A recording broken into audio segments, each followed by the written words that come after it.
Hey guys, I just wanted to say first off, really quick, a huge thank you to everyone who has liked or subscribed or in some way commented or conversed with me about this show. It just makes it that much more fun for me to keep doing this each week because I can't wait to also know what you guys think. Today we are doing season 6, episode 3 of Game of Thrones called Oathbreaker.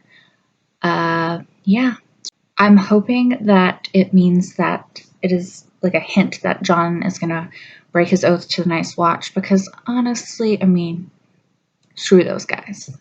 Most of those guys, the bad ones. A quick recap of what happened last week. You guys already know that the one big thing that happened is that freaking Jon Snow came back. Like, if you missed that, go back, watch it 500 more times, and then come and watch this because honestly, last week is one of the greatest episodes that I can remember in recent history. Aside from Jon Snow coming back, let's see what else happened. Arya is back in the House of Black and White. I assume she is back with Jack and Hagar anyway, and continuing her training to become a faceless man. Sansa is heading to the Wall to Jon, who is alive now, so that's good. Theon wants to go back to the Iron Islands, which may not be the best idea considering it's kind of in turmoil at the moment, and his uncle just killed his father. Melisandre, Davos, and company are at the Wall with Jon, who is alive. That's my Jon is alive. I'm really freaking excited face. Bran is also back, and he had a vision about Lyanna and Ned and Benjen when they were kids. So that's exciting. We'll see where that's going to go. Stuff happened in Westeros. Tommen wants Cersei to teach him her ways, which is probably going to end badly for everyone who's not a Lannister. Tyrion is making friends with dragons and Meereen, and that's honestly all that I can recall at present time. Let's just get to the episode. Wait, is that Targaryen armor?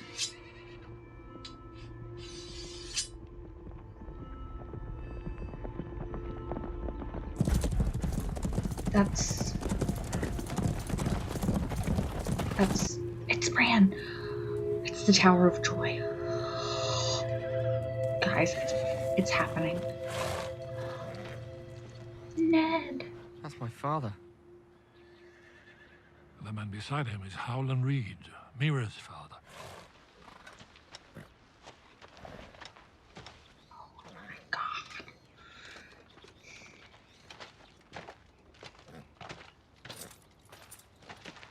Sir Arthur Dane. The sword of the morning.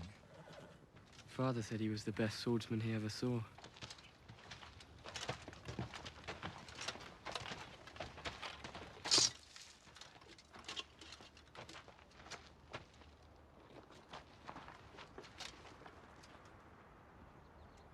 Lord Stark? I looked for you on the Trident. And we weren't there. You think? Your friend, the usurper, would lie beneath the ground if we had been. The Mad King is dead. Rhaegar lies beneath the ground. Why weren't you there to protect your prince? Our prince wanted us here.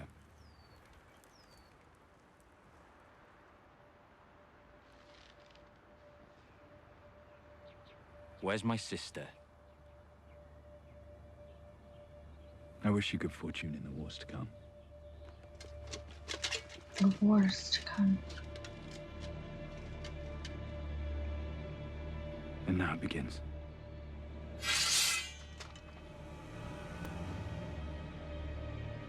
No. Now it ends.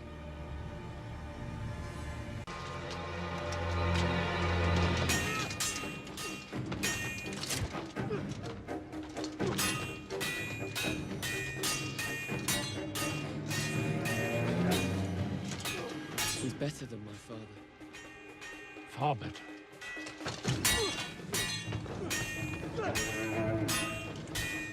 My father beat him. Did he? I know he did. Heard the story 1,000 times. How does Ned not die? I mean, I know he doesn't.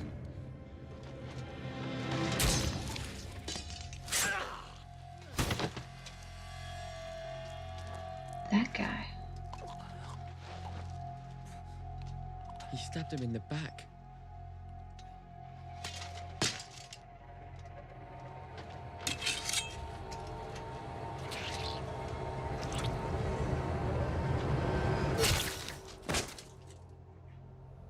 No, I bet Ned did.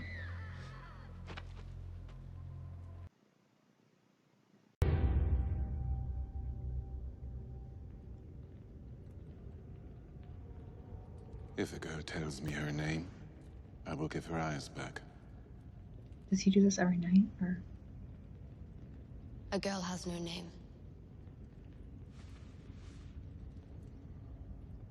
Come.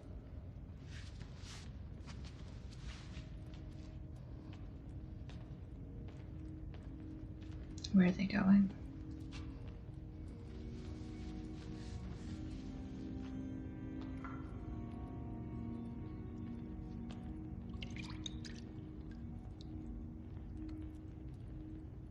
Is that the stuff that kills you?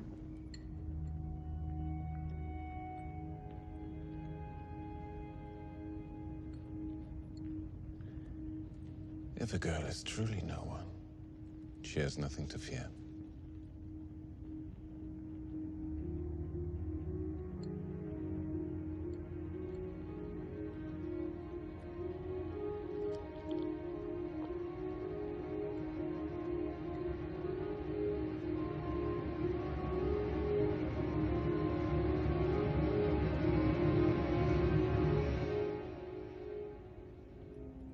She has her eyes back. Who are you? No one.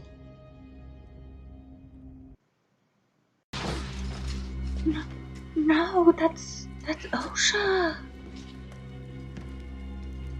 I like them wild. I'm the boy. Nice and young.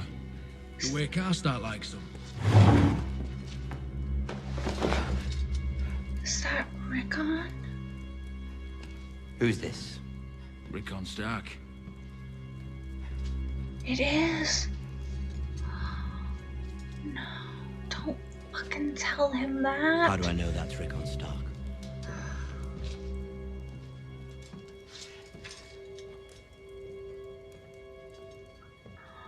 No, Shaggy Dog and Great. They have the dire wolves.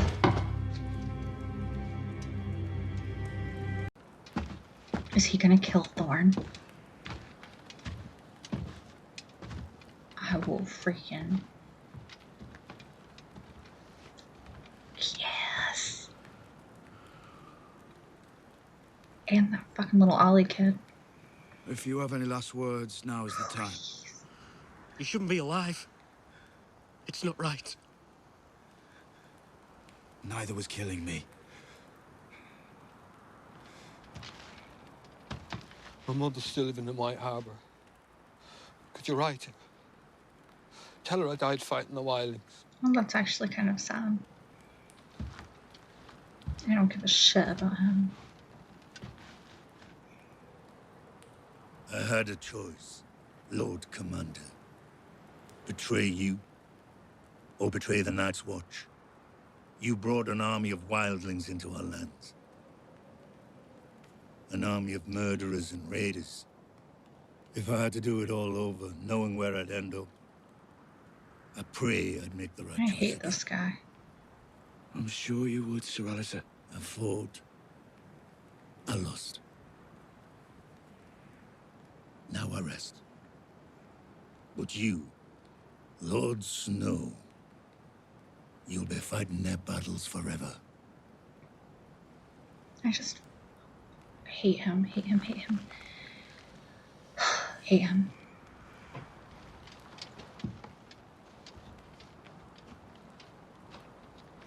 I hate Ollie too.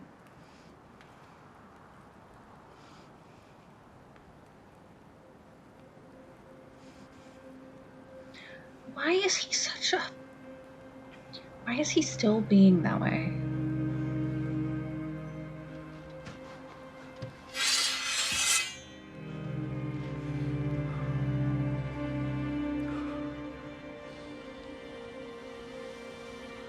Do it, Jon. Do it, Jon.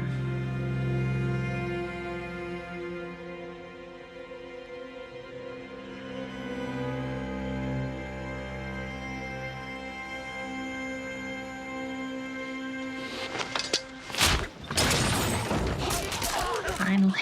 Like, I should not be this happy, but I freaking hate Alistair. He's done now.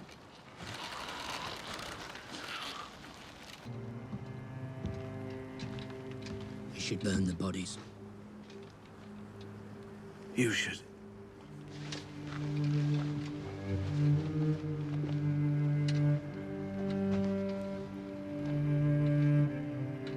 What do you want me to do with this? Wear it. Is he leaving the Burn it. Night's Watch? Whatever you want. You have Castle Black. He is.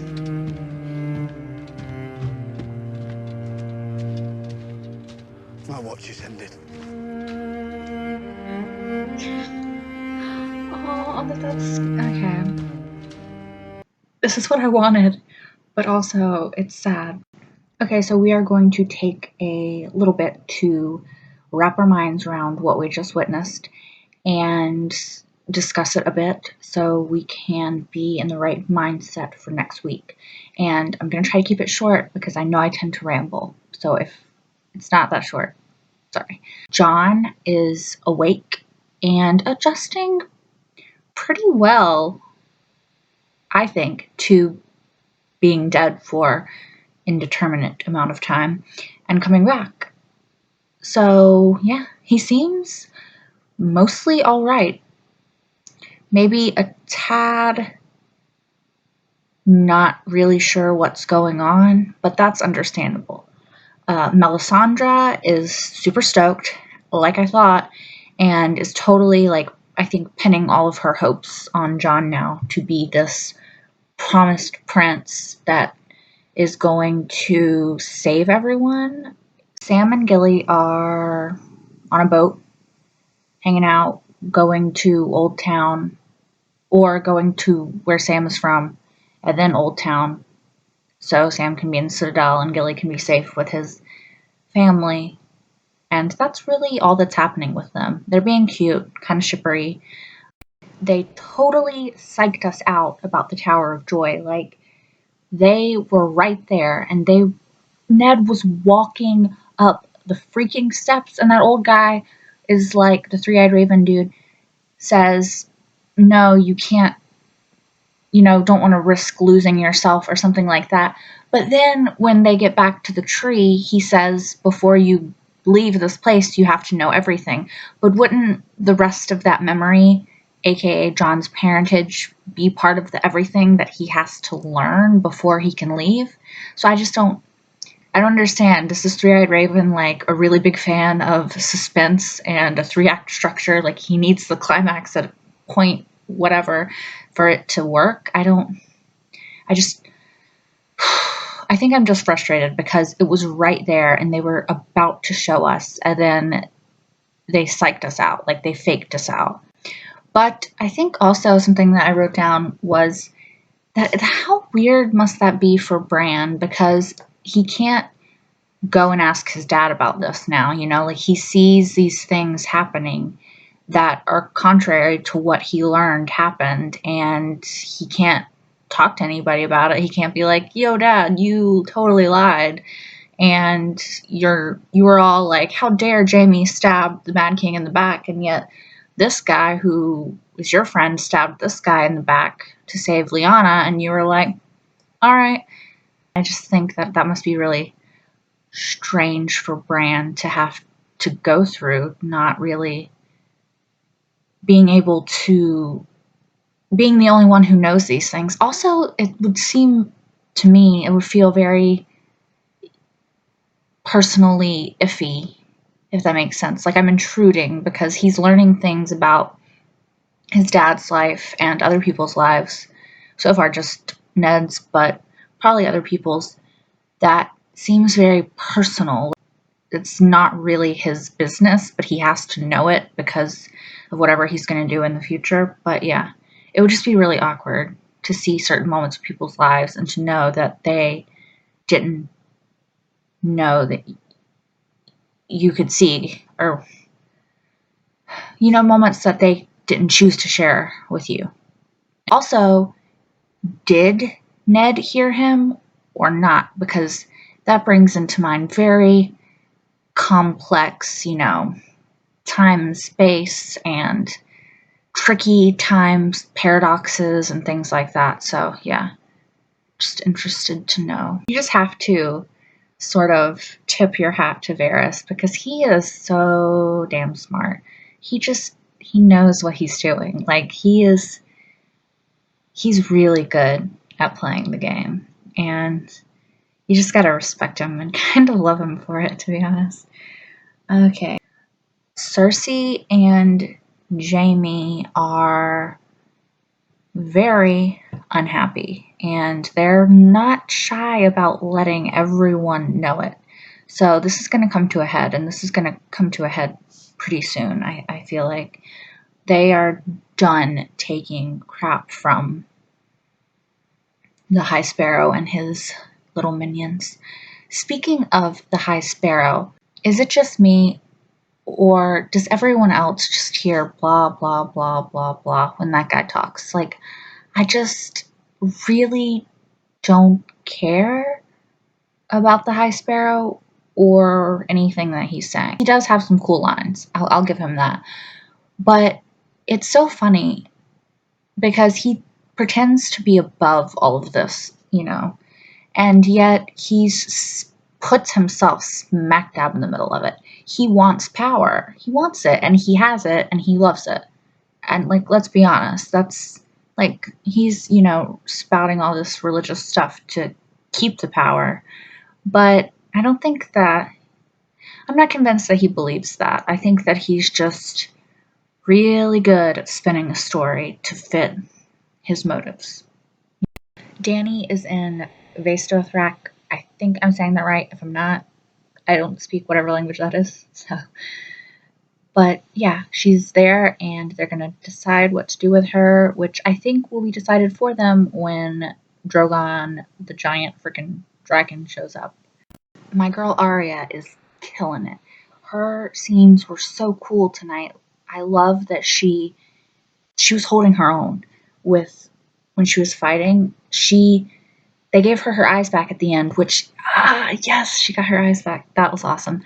But she didn't even need them so much by the time she got them because she was pretty much balling. Something else interesting to know about Arya's scene is that she always gets hit with the stick when she's lying. And she was lying when she said she had 4 brothers because Jon is her half-brother. But that could also be a lie because he's not actually her brother. And I know that she doesn't get hit when she says, and a half-brother, Jon.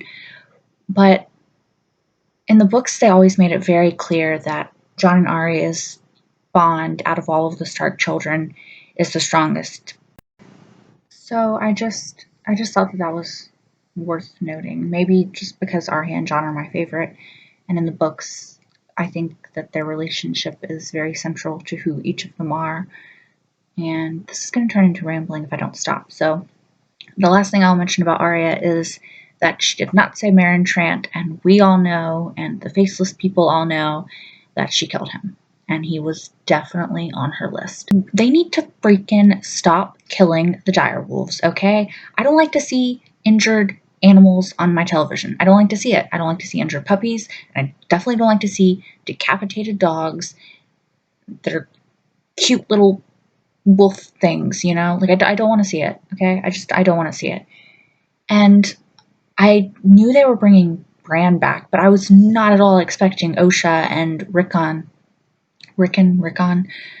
Rickon, I think, to come back. I was not expecting it, and I don't like it. Like, why do all the frickin' Starks keep landing in Ramsay's lap? Like, this is some bullshit. I'm so upset. I'm so upset that he, like, Sansa just escaped, and now he gets another Stark. Like, what is this? This is, freaking hate Ramsay.